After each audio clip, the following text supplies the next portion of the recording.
Hello guys, what's up? Once again, Palaboy OFW here. So for today's vlog mga idol, may babalita ko sa inyo.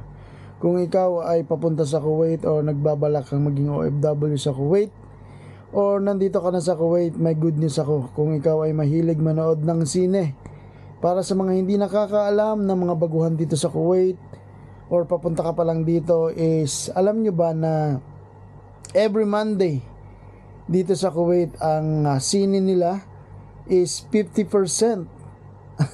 O tama yung narinig mo, Lods. 50% discount. So ibig sabihin kapag every Monday, let's say ang ticket price is 3KD, standard payment sa ticket sa sine, kahit anong movie. So magiging 1.5 siya. So kung let's say sa IMAX 4D, ang babayaran mo is 4.5, 50%, magiging 2 dinar 250 fils o 2 dinar ruba. So 'di ba ang ganda? Laking discount. So lahat ng sine o mga bagong palabas is mapapanood mo.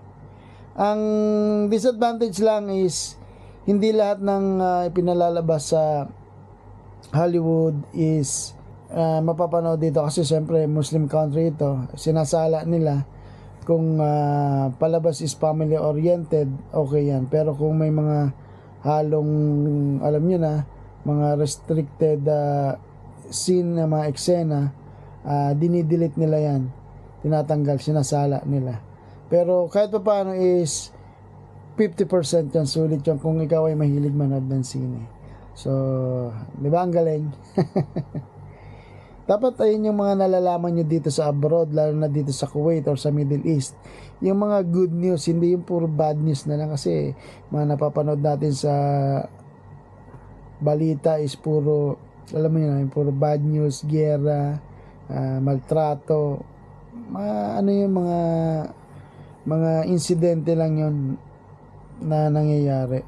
Pero hindi naman ganun lagi. Kaya ang gusto ko ipakita sa inyo yung kagandahan ng side na nasa abroad ka o nasa Middle East ka sa Kuwait, na ganito yung mga pwede nyo ma-experience dito or ma-enjoy yung mga privilege na hindi nyo nararanasan o hindi natin nararanasan sa Pinas, is mararanasan nyo dito, di ba? So yun lang mga idol, sana nakatulong. Palaboy OFW here. Kung gusto mo yung ganitong content, huwag nyo kalimutan mag-subscribe and share nyo itong video na to para sa ating mga tropa dyan sa Pilipinas. Mabuhay!